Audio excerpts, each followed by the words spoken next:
Welcome to our lecture online. Now let's take a look at a spherical capacitor.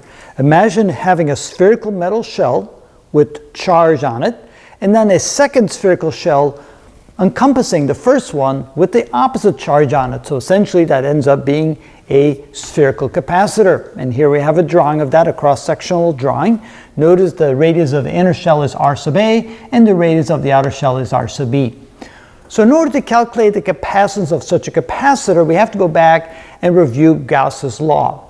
Let's draw a Gaussian surface around the inner sphere, and therefore we can say that the integral of E dot dA must be the charge inside divided by epsilon sub naught. And since the direction of the electric field emanating away from that positive charge and the perpendicular to the surface are in the same direction, we can write it as E times A. And A is then, of course, since it's spherical shell, it's 4 pi r squared. And r would be the distance to the Gaussian surface. And that equals Q inside divided by epsilon sub naught. So essentially we can write the electric field as being 1 over 4 pi epsilon sub naught, Q over r squared, which then translates into K times Q over r squared.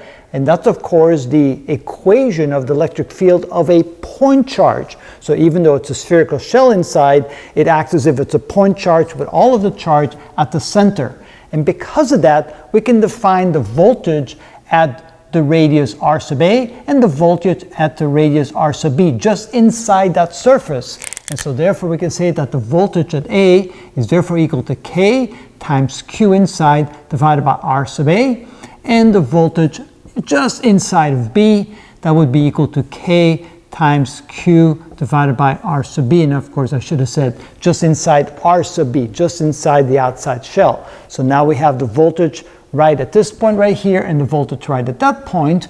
And that means we can now write the difference in the voltage. The difference in voltage is equal to VA minus VB, which is equal to K times Q over r sub a minus KQ over r sub b, which when we factor out a K and a Q, we can write this as KQ times 1 over r sub a minus 1 over r sub b. And now we can simplify that algebraically, so the difference in the voltage between this point and this point right here, that's going to be equal to KQ times, the common denominator would be the product of the two, and then we get r sub b there and r sub a there, so we end up with r sub b minus r sub a over the common denominator of RA times RB. There we go. Now that's the voltage between the two plates. And then what we can say is that the capacitance, by definition, is charge divided by the voltage difference between the plates.